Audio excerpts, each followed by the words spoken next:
Di zaman ini segala sesuatu berlangsung singkat. Begitupun kita semua, dimanapun kita maunya cepat.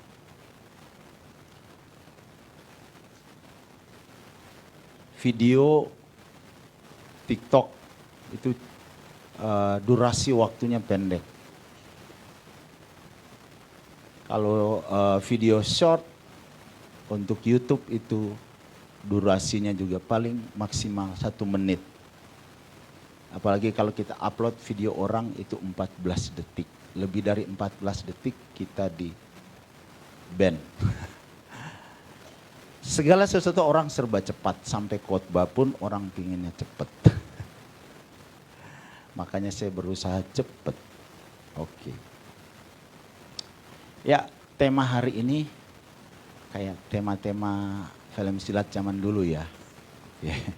Diserang tapi tidak dikalahkan. Asik ini.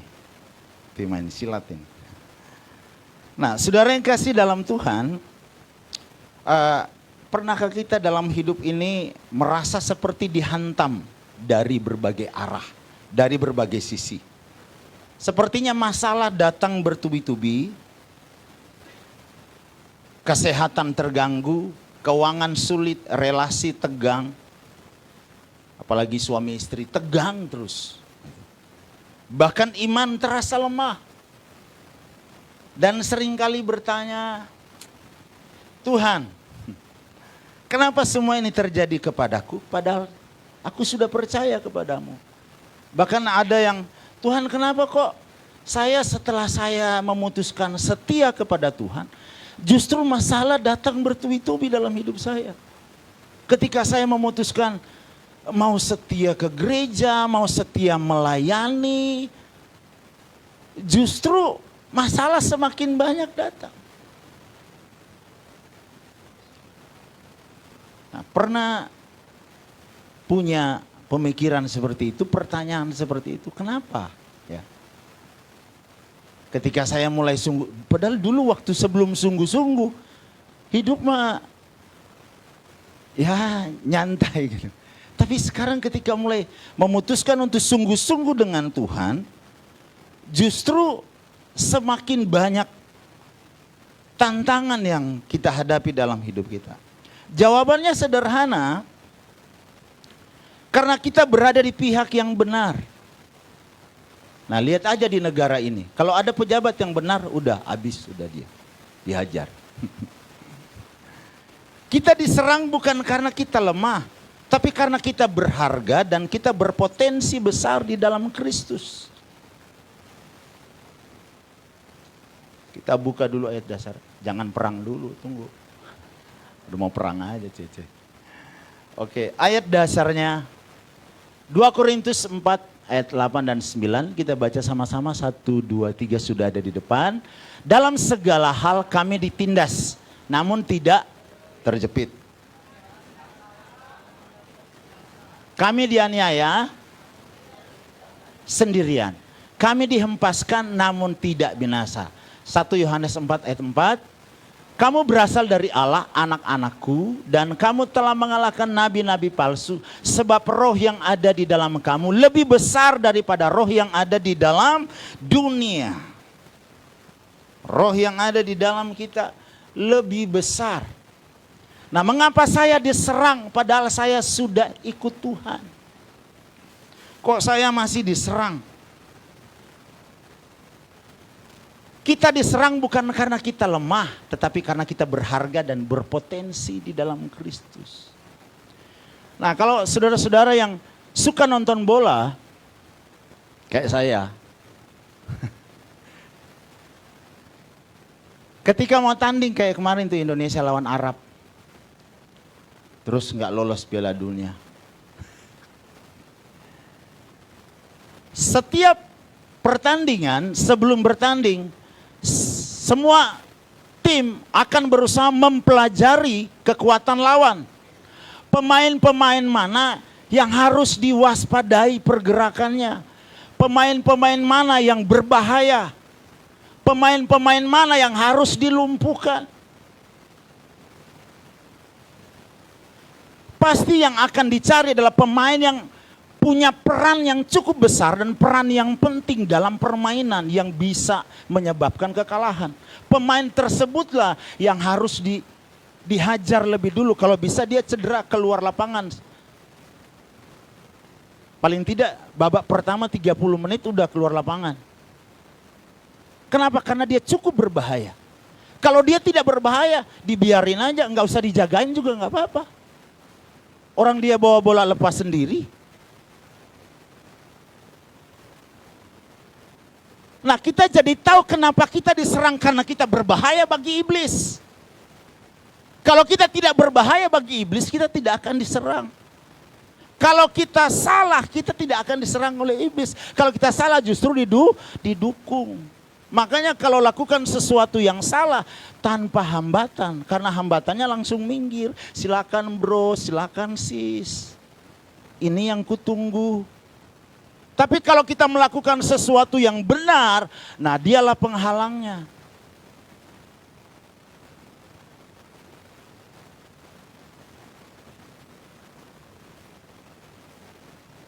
Orang percaya memang diserang, tapi tidak akan dikalahkan. Karena kemenangan kita sudah dijamin di dalam Kristus.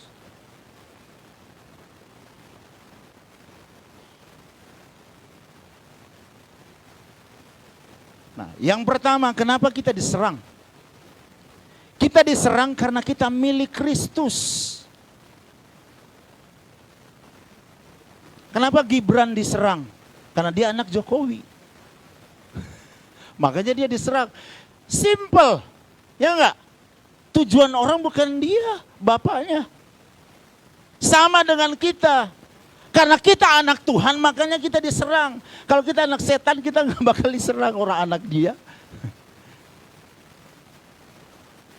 Jadi kenapa tantangan semakin besar ketika kita ikut Tuhan? Jawabannya simpel, karena kita milik Tuhan. Amin. Karena kita kesayangannya Tuhan. Ketika kita bangun pagi, iblis bilang tuh, anak kesayangannya Yesus tuh bangun. Sekalipun masih penuh belek, anak Yesus nih. Rambut kayak habis berantem sama gorila. Tapi anak Yesus.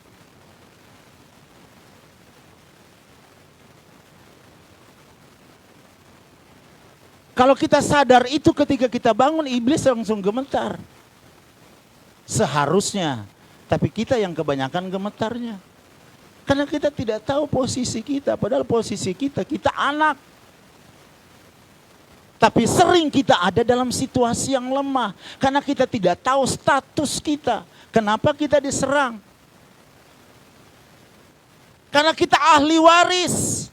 Kalau anak pasti ahli waris. Kalau anak pasti serupa dengan bapaknya. Iblis tidak diciptakan serupa dengan Tuhan.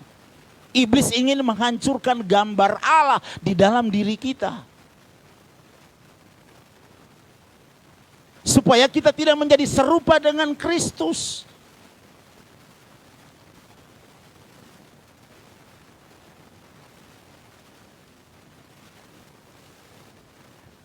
Begitu kita menjadi milik Yesus, kita berpindah dari kerajaan kegelapan kepada kerajaan terang.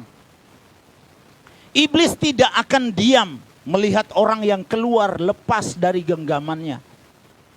Dia akan berusaha.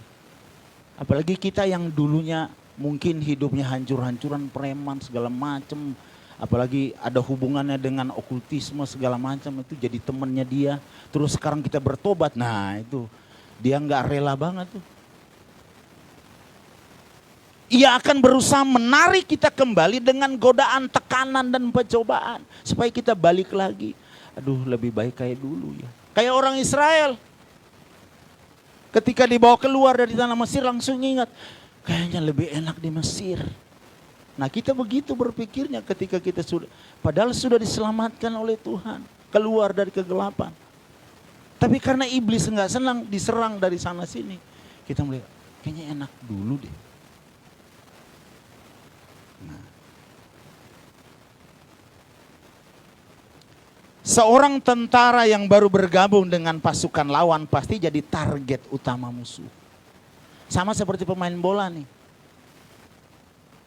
Dulu pemain Persib pindah ke Persija. Nah saat Persija ketemu Persib jadi sasaran dia. Karena dia dulu, apalagi dia pemain Persib yang penting. Tahu Persib? Persatuan Sepak Bola Bandung. Iblis tidak tahu bahwa selama kita ada di pihak Tuhan, kita adalah ancaman bagi kerajaan kegelapan. Jadi ketika kita berpindah dari kegelapan kepada kerajaan terang, kita menjadi ancaman bagi iblis. Sebab itu kita diserang. Jadi kalau kita diserang, sedang mengalami serangan, jangan langsung berpikir Tuhan meninggalkan kita.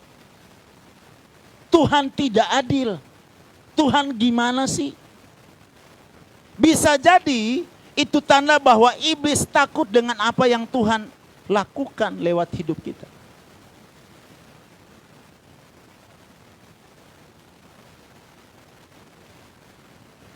Tanda kita diserang bisa jadi tanda bahwa kita ada di pihak yang benar. Bisa tolong dibantu klik, agak sedikit macet. Oke. Seorang prajurit baru dalam pasukan lawan akan menjadi target utama. Demikian juga kita. Iblis menyerang kita karena kita sekarang kita berada di pihak Yesus, Sang Raja kemenangan. Karena kita sudah pindah. Dulu kita temannya dia, sekarang jadi lawannya dia. Ya pasti diserang. Iblis menyerang karena takut akan potensi dan panggilan dalam hidup kita. Yohanes 10 ayat 10 berkata, pencuri datang mencuri, membunuh dan membinasakan. Iblis tahu Tuhan menaruh potensi besar di dalam setiap anaknya. Maka ia berusaha menghancurkan kita sebelum potensi itu tumbuh. Ia tahu kalau kita benar-benar hidup sesuai dengan panggilan Tuhan, kita akan membawa terang, membebaskan orang lain, dan menghancurkan pekerjaan kegelapan. Iblis tahu ada rencana Tuhan yang besar dalam hidup kita. Maka dia berusaha menghancurkan iman kita sebelum kita menggenapi panggilan Tuhan dalam hidup kita. Dalam setiap diri kita ada panggilan Tuhan, ada potensi besar Tuhan. Nah, tujuan iblis menyerang kita adalah membunuh setiap potensi yang ada di dalam diri kita. Setiap kita punya potensi yang Tuhan berikan, punya karunia kemampuan yang Tuhan berikan. Nah, tujuan iblis menyerang kita adalah menghancurkan semuanya itu, mencuri semuanya itu. Supaya kita tidak menggenapi panggilan itu. Makanya ada orang yang tadinya setia di gereja, gara-gara tantangan pergumulan hidup. Dulunya pelayanan, sekarang gak pernah kelihatan. Bisa jadi korban sasaran. Kita lihat tokoh-tokoh Alkitab. Musa, dari sejak kecil dari bayi, Firaun yang ingin membunuh semua anak laki-laki. Jadi sejak dari bayi dia sudah jadi ancaman dan ingin dibunuh.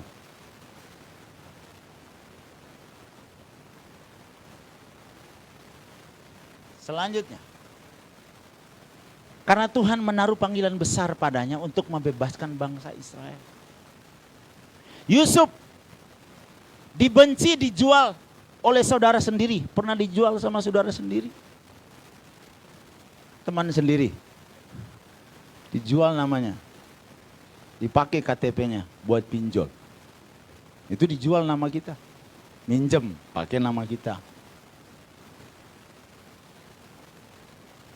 Yusuf setelah dia mendapat mimpi yang besar, visi yang besar, justru yang dia dapatkan apa? Rencana pembunuhan terhadap dirinya. Bisa jadi kita yang tadinya berapi-api di gereja, menangis ketika memuji dan menyembah Tuhan, seperti seolah-olah mendapat visi dari Tuhan. Setelah keluar dari sini, kesenggol lah, apalah. Tuhan kan tadi saya udah doa. Tapi kok kenapa begini Tuhan?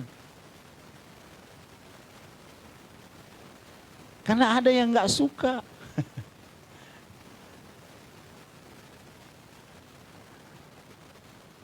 Kayak yang di sinetron Azab.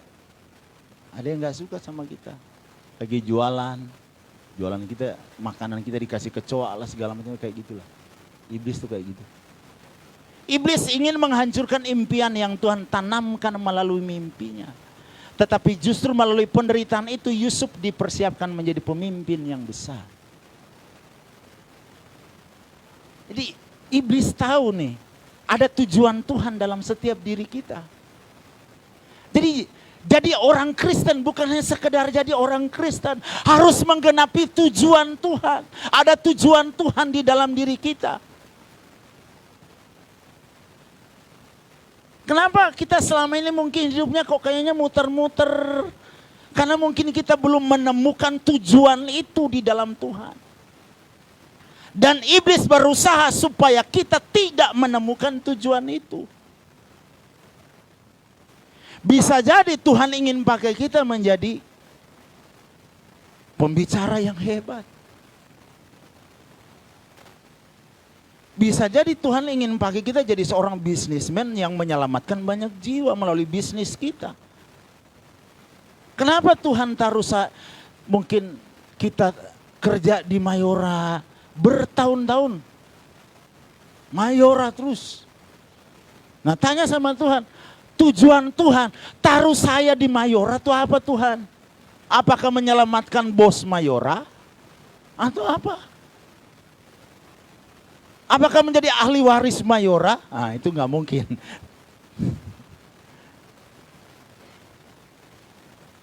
Iblis hanya menyerang.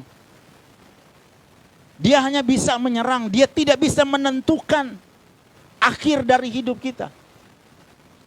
Ada Daud dikejar Saul karena iri hati difitnah, bahkan harus sembunyi di dalam gua dan pura-pura gila. Nah, apakah dalam pergumulan kita sampai pura-pura gila?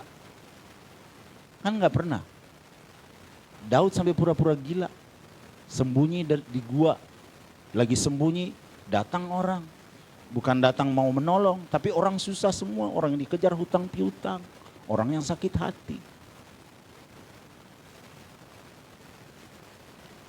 Karena Daud memiliki panggilan besar sebagai raja yang berkenan di hati Tuhan. Serangan datang bukan karena ia salah, tapi karena urapan dan panggilannya yang mengancam kuasa kegelapan. Bukan soal kita benar atau salah. Bisa jadi karena panggilan Tuhan di dalam diri kita. Sehingga kita menjadi sasaran iblis. Jadi kalau kita dalam situasi kita lagi setia di dalam Tuhan. Ada masalah. Puji Tuhan, berarti gua menjadi pengganggu bagi dia. Mari kita lihat siapa yang lebih kuat. Roh yang ada di dalam kita lebih besar.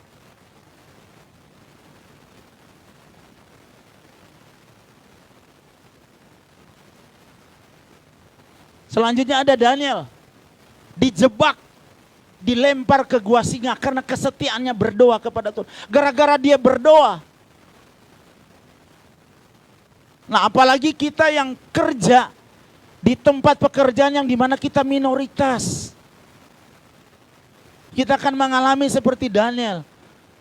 Gara-gara kita setia berdoa.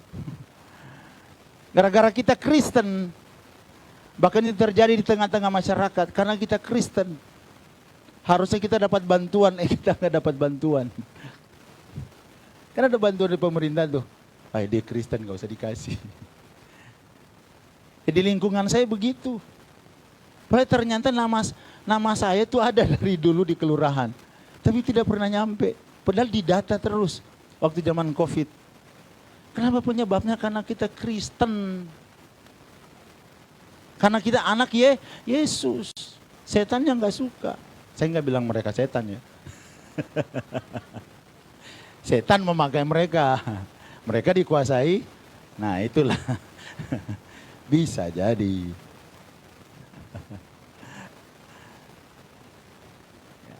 Lanjut. Saya bisa bayangin lagi doa di sampingnya singa. Nah kita itu anak Tuhan. Kita tenang aja sekalipun ada singa di sisi kita. Nggak bakal, orang singa ompong kan firman Tuhan berkata. Iblis seperti singa yang mengaum-ngaum. Dia cuma bisa keluarin suara doang karena ompong. Nggak bisa punya gigi, cuma nakutin doang. Kita bersuaranya aja kita ketakutan. Padahal dia macan ompong. Orang sudah dikalahkan oleh Yesus di atas kayu salib. Amin. Dia diserang karena iman dan integritasnya, tetapi Tuhan menutup mulut singa dan meninggikannya. Saudara, ketika kita ada di dalam satu pergumulan yang besar, karena kita lagi setia kepada Tuhan, percayalah aja, setelah itu seperti Daniel diangkat, seperti Yusuf, seperti Abraham. Tiba-tiba di balik itu ada domba yang tertambat, ada berkat di baliknya. Nah, Sadar pernah bersaksi, katanya ada orang bilang ketika dia lagi alami satu masalah yang besar, ada orang bilang begini ke dia, itu tandanya lu mau dapat cuan yang lebih besar. Nah ini bagus nih, punya pemikiran seperti ini. Jangan kalau kita lagi masalah orang datang, kayaknya karena malas ke gereja deh, kayaknya gak suka berdoa ya, kayaknya gak kasih perpuluhan. Nah kita suka menghakimi begitu tuh. Coba bilang, jangan-jangan ada berkat yang lebih besar. Nah itu lebih bagus. Jangan suka menghakimi orang. Ibu sih gak pernah kaum ibu. Nah suka gitu kan gitu. Coba ibu kaum bapak. Rajin kan. Olahraga terus, jogging. Nah ada Jim, tokonya kebakar. Dia udah Kristen. Orang datang ngomong begitu. Jangan-jangan Jim malas kasih perpuluhan ya. Jangan-jangan Jim ke gereja gak kasih persembahan. Makanya rukonya kebakar. Padahal orang Kristen ngomongnya begitu. Datang sama orang Chinese juga.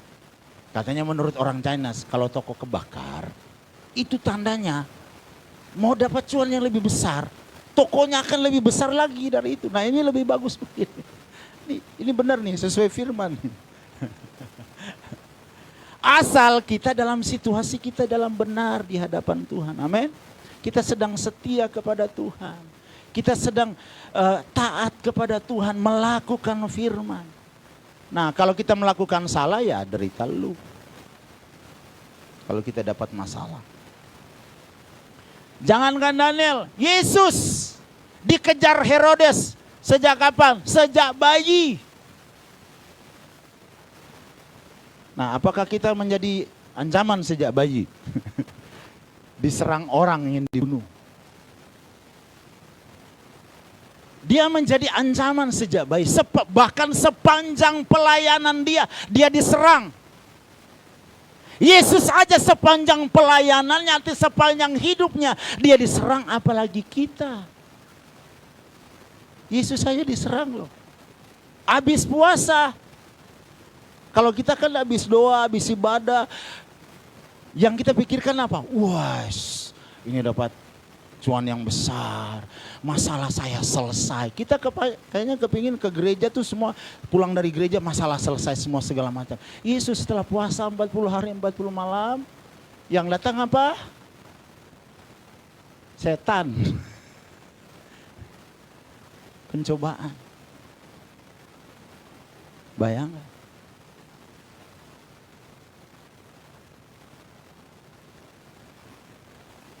Karena dia sang juru selamat, iblis tahu jika Yesus menang, kerajaan kegelapan runtuh. Itu Yesus. Terakhir, Paulus. Dia didera di penjara, mengalami karam kapal, difitnah demi Injil. Seorang penginjil. Kita mau bilang dia penginjil hebat. Tapi mengalami hal-hal yang mengerikan dalam hidupnya. Ada di bawah ancaman terus nyawanya. Jadi kalau kita mau melayani pinginnya enak-enak. Jangan pelayanan. Kalau mau enak-enak. Kalau mau enak-enak gak usah pelayanan di rumah. Makanya saya hukum anak saya. Saya bilang kemarin, kalau kamu gak latihan, saya kasih tahu Om Romi, jangan kasih jadwal lagi. Jangan kamu mau pelayanan, mau enak-enak aja. Latihan. Saya bawa bass ke rumah, saya bawa speaker ke rumah. Latihan. Kalau kamu nggak latihan, jangan pelayanan.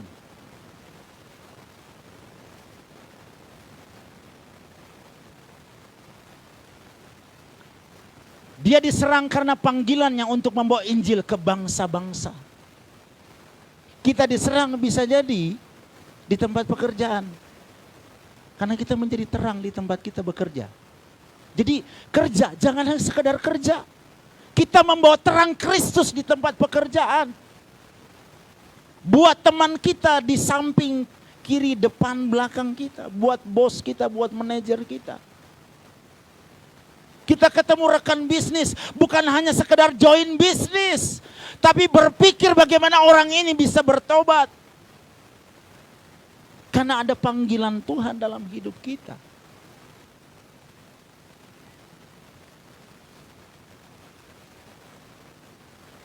Nah, setiap orang yang memiliki panggilan besar dari Tuhan akan menghadapi serangan besar dari iblis. Tetapi tangan Tuhan selalu lebih besar dari serangan apapun.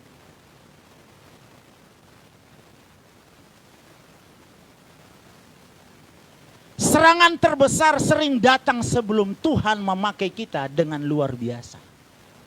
Jadi sebelum Tuhan pakai kita dengan luar biasa, akan ada serangan yang luar biasa. Makanya kalau ada orang di negeri ini, di Indonesia, yang punya potensi besar menjadi pemimpin besar, diserang sejak awal. Dicari kelemahannya, apa kelemahannya. Sebelum dia jadi, hajar dari sekarang. Dicari pokoknya segala macam lah. Sampai ke kuburan. Dicari. Ijazahnya. Semuanya dicari. Yang ketiga, kenapa kita diserang? Serangan iblis tidak akan mengalahkan orang percaya. Yang berpegang pada Kristus. Kita tidak akan dikalahkan. Kita diserang karena kita berpegang kepada Kristus. Kalau kita berpegang kepada kekayaan, ya kita nggak bakal diserang. Itu temannya dia. Kita sesuai dengan rencananya. Roma 8:37, tetapi di dalam semuanya itu kita lebih dari pemenang oleh Dia yang mengasihi kita. Iblis bisa menyerang, tetapi tidak bisa menentukan akhir hidup kita. Iblis boleh menyerang, tapi tidak bisa menentukan. Kemenangan kita ditentukan oleh Kristus, bukan oleh keadaan. Dalam keadaan apapun tidak bisa menghancurkan kita selama kita ada di dalam Yesus. Yesus ada di dalam kita. Karena yang menentukan hidup kita adalah Yesus, adalah iman kita kepada Kristus, bukan keadaan. Seharusnya damai sejahtera di dalam kita tidak ditentukan oleh situasi di luar. Yesus di tengah badai dia tidur. Kenapa? Karena dia sumber damai sejahtera. Jadi kalau kita bersama-sama dengan Yesus di tengah badai pun kita bisa tidur. Nah, susah kan amennya? Badainya terlalu kencang. Ini gimana nih Kak amennya? Utang belum bayar nih. Nih Kak, gimana nih amennya? Mau menikah, tapi biayanya besar banget. Badainya terlalu besar. Kita melihat diri kita terlalu kecil.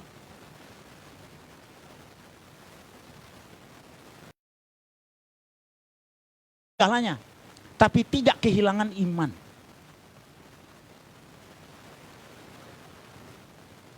Akhirnya Tuhan memulihkan dia 2 kali lipat. Sebab itu Ayub berkata, aku tahu penebusku hidup. Sekalipun istrinya sudah berkata, kutuki saja Tuhanmu itu dan matilah. Bayangin punya istri kayak begini. Mau dipertahankan atau cerai aja nih.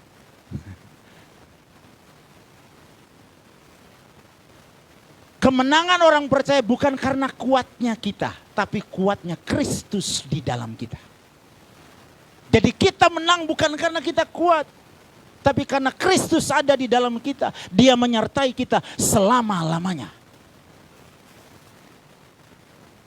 Jadi sekali Yesus, tetaplah di dalam Yesus. Apapun yang terjadi. Bagaimana tetap berdiri di tengah serangan? Pertama, sadarlah dan berjaga-jagalah.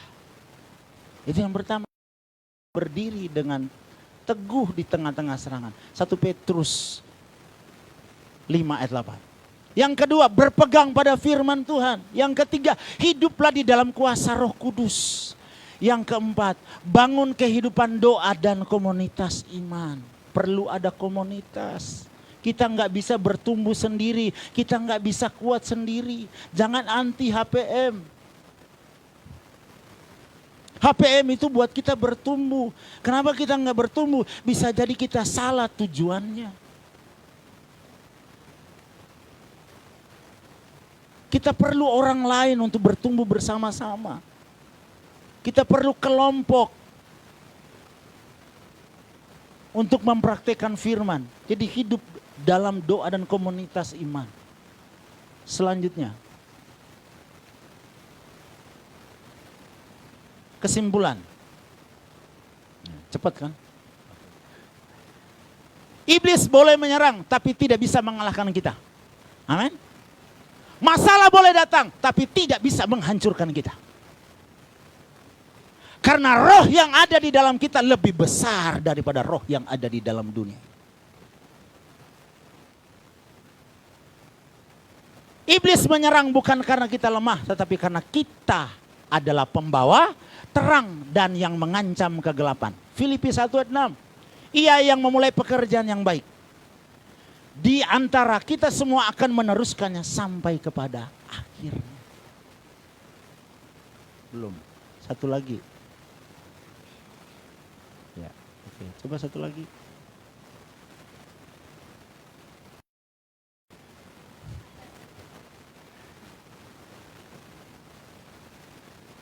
Dia udah mau terima berkat. Tangannya udah kayak gitu. Kita mungkin diserang, tapi kita tidak akan dikalahkan oleh apapun. Karena Yesus ada di dalam kita. Dengan segala kuasanya, dengan segala atributnya menyertai kita selama-lamanya dalam segala keadaan, dalam segala situasi. Terima kasih Tuhan Yesus memberkati. Mari kita bangkit berdiri, kita berdoa. Kita nyanyikan pujian yang tadi. Supaya kuncinya sama. Jangan lupa like, share, and subscribe untuk supaya kami dapat terus membagikan firman Tuhan kepada lebih banyak orang. Sampai jumpa, Tuhan Yesus memberkati.